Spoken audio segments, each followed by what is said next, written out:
Hi guys, Sonic Mainliner with another vinyl finds video. As I said last night, my, I don't know, response video, whatever you want to call it, rant video, whatever. I would be doing a new video this morning, and here I am. I don't have a lot because, as I said, I'm on a vinyl diet, and some people may, take the piss about that. But truth is, I am financially. It has to do with financial concerns anyway. So I am not able right now to buy the records I would like to buy. But there are some that I definitely want to have, and I know that they won't be around for long. So, it's. I don't want to miss out again, and I will explain. Sorry, I need to put this a little bit. I will explain. But first, what's playing in the background? Now, I've shown this record last time, so this is not a new find of sorts. Well, it's not a find really. I mean, the title "Finds" does not represent, my channel, but I kept it, so yeah, there you have it. Anyway, so I was showing this. So this is Ariel Kalma. I know he's in the very bottom, and I mentioned him first, but this is Ariel Kalma and Robert Aiki and Aubrey Lowe, apparently. As I said, these two guys didn't drop from the sky, and somebody in the comments, I forget your name, apologies for that, reminded me where they were from and what they've done, because they have done stuff and they're like, they're not from out of anywhere. But I did buy this for Ariel Kalma. Now, as you can hear, it's that sort of music. It's like that Ariel Kalma electronic, organic electronic meditative music sort of, and this is really good. Also, it comes with the DVD, which I haven't played yet, so I have no idea what this is.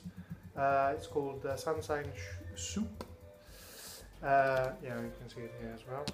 And it's, yeah, I have no idea. So apparently, most probably, it's going to be music from this with some visuals.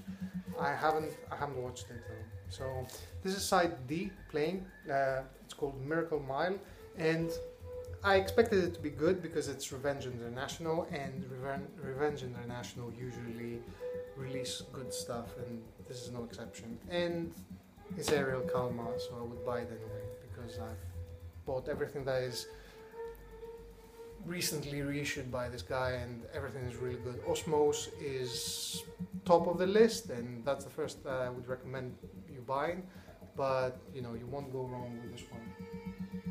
So yes, I was saying, I haven't been buying a lot of albums, but there are some that I did buy, and yeah. So I will start off first with this one. So this was highly anticipated by a lot of people actually. This is the fordmods, and this is their latest album. Key Markets came out like a couple of weeks ago. This is the indies only version of the album, which is green vinyl. I thought that I'd buy the indies only version for, just for the hell of it. But this is like, it's really nice. They have like, an inner sleeve printed, and just, yeah. They have hit the mainstream big time. Well, big time. It's not like it's Alicia Keys or anything or whatever. It's been talked about a lot. I did a video about these guys, about their first album, Austerity Dogs, back in 2014. That's about the time that I discovered them, and I was just blown away by these guys. I've been a fanatic. I love them. I love them to bits. I think this is the most important band out there right now. It has, not only for the UK, I mean, one of my concerns back then was that, this sort of makes sense if you're from the UK, potentially even maybe Europe even, but they have found an audience outside the UK. I mean, people in the US listen to them, people in in Europe listen to them. Something that is really British. It's very, very British. And it has happened before for reasons unknown. For example, you know, Monty Python's is an international success. And, you know, it's something that is very British, and this is the same thing. So if you haven't heard of these guys, probably you haven't been watching my channel, but because I've shown their stuff quite a few times. And what they play is sort of, first of all, it's these two guys. So it's Andrew Fern and James Williamson. Williamson is doing the vocals and the lyrics, and Andrew Fern is doing the electronics. It's like everything is like prepared. I've seen them live. They just have like a laptop, and you can see them live as well on YouTube. There's numerous live clips of these guys, and he's doing the music basically. So he's doing the programming. The music is very sparse. It's like drums, bass, a little sprinkling of you know, a bit of guitar here, some synthesizer, not synthesizers, but you know, electronic sounds and whatnot. And this doesn't deviate from that recipe, if you like, that they discovered back in the day, in 2013 when they did Austerity Dogs. And it's a really good recipe because Andrew is providing the layer, the base, where James Williamson's lyrics can stand upon, and the lyrics are just so vitriolic. So, you know, they have. It's really interesting to actually listen to them, and this is one of the bands that, you know, I can listen to an album start to finish, and then go to the next album start to finish, next album start to finish, and it's just. Yeah, it is very homogeneous in a sense, but it's so enjoyable, at least to me, that, you know, I cannot stop listening to these guys. This is bloody amazing. They have progressed musically. So the first two official albums, because there have been some CDRs and whatnot before that, were very same-ish, but not to, you know, not saying that they're not good, because they're brilliant. This is a little bit more evolved. There is a little bit more singing to it. There is a little bit more variation. So there are the songs that have this punk rhythm, but there are songs as well that are a little bit more electronic sounding. I don't remember the exact titles. I need to check. But yeah, this is bloody good.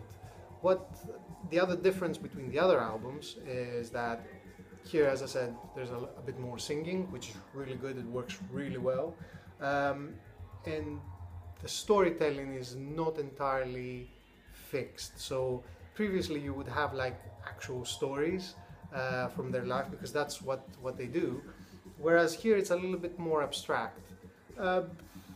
It's not something that I say as a negative. I think that, you know, it works. I think that it's a good platform for people to actually find out about them, and I think, you know, in my opinion, it's album of the year. I mean, it would have been because of the fordmods, and I'm a hardcore fan. When I first shown the Austerity Dogs album, they actually tweeted my video. I've said that before.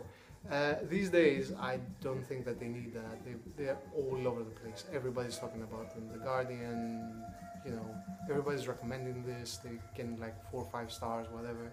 So, yeah, just jump on the bandwagon and just enjoy these guys, because, yeah, this is the band of the moment, really. And yeah, Austerity Dogs.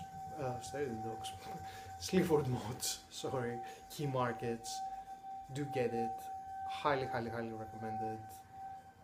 Yeah, I mean, some people did pick them up, you know, Austerity Dogs and, you know, other albums, and check them out, and they are a little bit like Marmite. If you're familiar with Marmite, they're like love them or hate them, but if you get into the groove, you like, you know, it just gets stuck in your brain.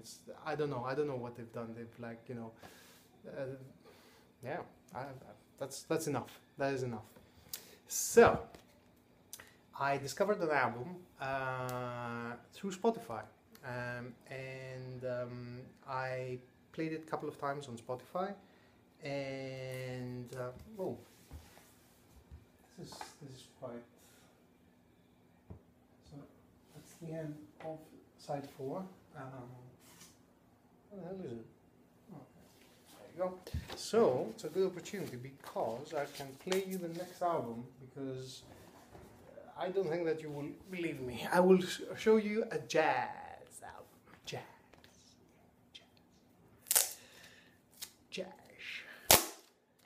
So I discovered this album through Spotify. I played it a couple of times. I was blown away, and looked for it online, and I saw that there is it's a limited edition, 400 copies. Apparently some copies were resurfaced. It was released in 2014, I want to say. Anyway, it was like last year. And there you go. And as I said, limited, and it's not easy to find. It's a UK band. It's called the band is called Cooter, and the album title is Instead. And this is sort of a private press, or I don't think that it is on. There's like this label on the corner, but I don't know what the hell it is. So the music, apparently, because I am a Philistine when it comes to jazz, I have no idea. I can appreciate some things, but yeah. So it's like a little bit, you know, it has an inner. Yeah, 2014 docuphonic production. It's like a very small run.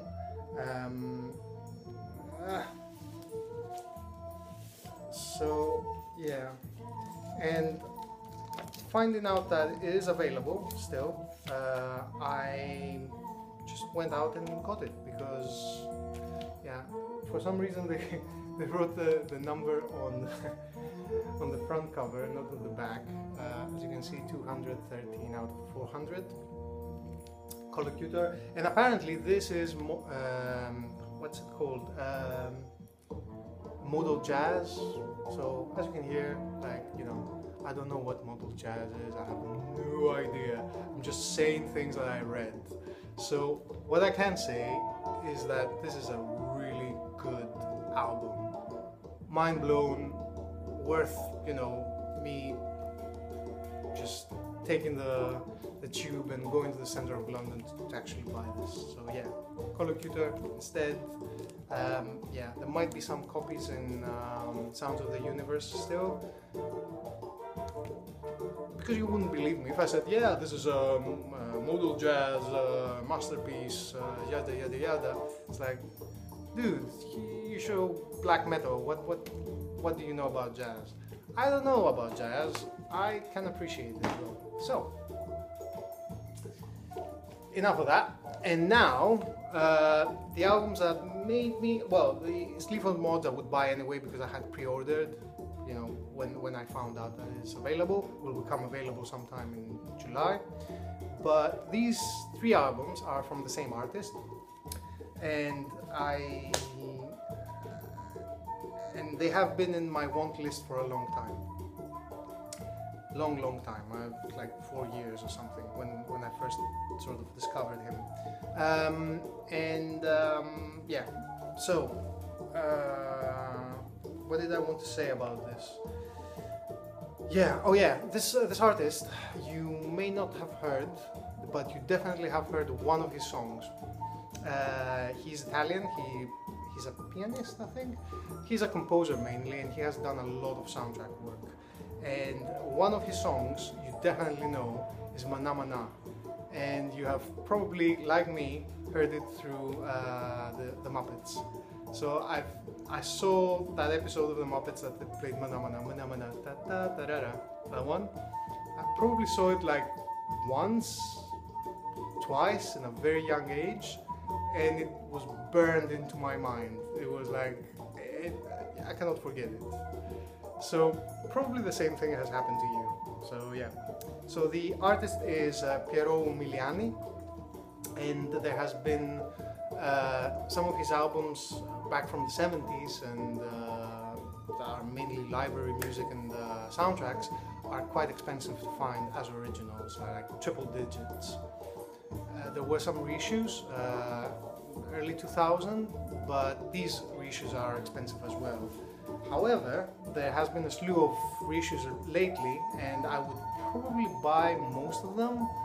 Daggett put out some, Schema, and I have the Schema ones here. And so, you know, I wanted to buy them because I know that they will just disappear eventually, and I will have to wait another 10 years before they become available. So what did I get? I got, the first one that I wanted was this one.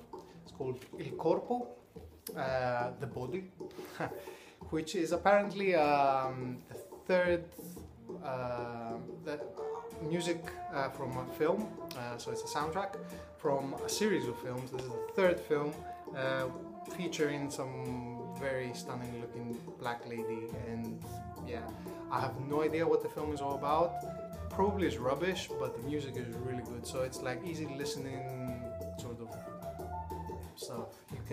You sort of understand what kind of thing it is. So library, easy listening, really good. This is the one that I really wanted to get. The second one, and I will admit that I am I'm a shallow person, but this is really good as well. This is the second film from that series.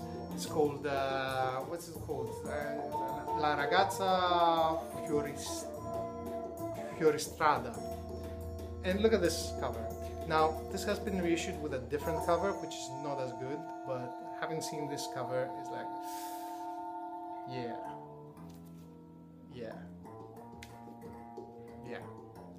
I'll put that as a thumbnail, yeah. Me showing her, yeah. It's just amazing, really good. Yeah, it's the same kind of thing. So this is like easy listening.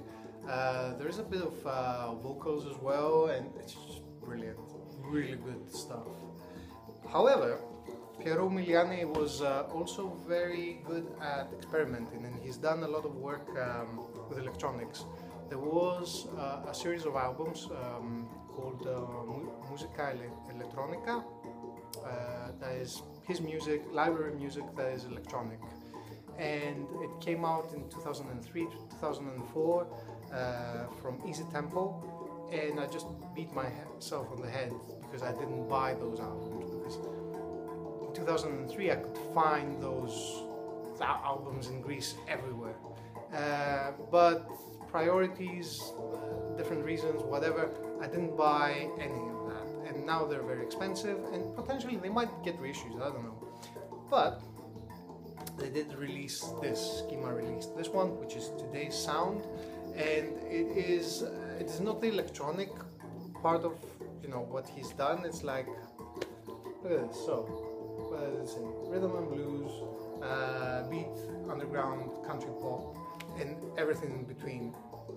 Library music, and it is really, really good. Double LP set. Just go out and get these, because these are really good. They won't be around for long. There are some other ones that have been reissued. So namely, I think that Where Mana Mana is it is a soundtrack from an Italian movie again called Sweden, Heaven or Hell. So it's probably a sort of sex comedy of some sort, some silly kind of thing, like, you know, 70s, oh, Sweden, you know, people are naked and then they're having sex and everything's alright.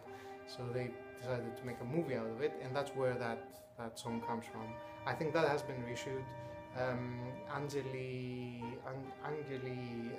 Bianchi Angeli Neri, which is another one, again in the same kind of vein. There is also another one that's called Man in Space, Uomo something, Spazi or something like that, which I would like to get, but, you know, priorities, I just bought these because these are the ones that I really wanted. And there's also a 10-inch that is pure jazz. It came out in 1958 originally, and it's sort of like, you know,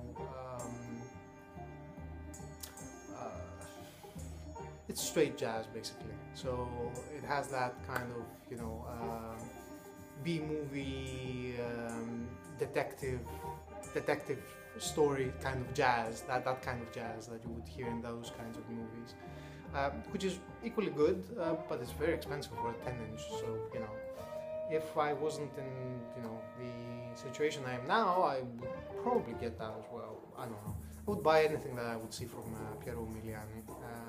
Yeah, hopefully they will reissue the Volume 1 and Volume 2 Electronica, Musica Electronica. Anyway, that's it. Not a lot. It took me 20 minutes to show these, so probably I don't know what I was saying, to be honest. I hope I didn't bore you, but if I did, then you know what you can do. You can just dislike the video, or if you enjoyed it, you can like it, you can leave a comment. I haven't responded to the comments in yesterday's video. I will be doing that now. I always respond to comments, so, you know, feel free to leave one. You know, whatever you want to say, whether it's nice, bad, abusive, or anything really, I will respond. And you know, as always, if this is the kind of thing that sort of inspires you, you know, you find interesting, or you know, you want to hear more, then you can subscribe, and you will see more videos eventually from this channel, or you can unsubscribe as well, because you think that this is complete and utter rubbish. But this is what I do. You know, eventually, you know, not eventually, you know, from time to time, because I haven't been very stable with it. Anyway, 22 minutes, that's more than enough, and it has been 5 records. I mean, for fuck's sake, anyway. Thanks for sticking around, and I will see you next time.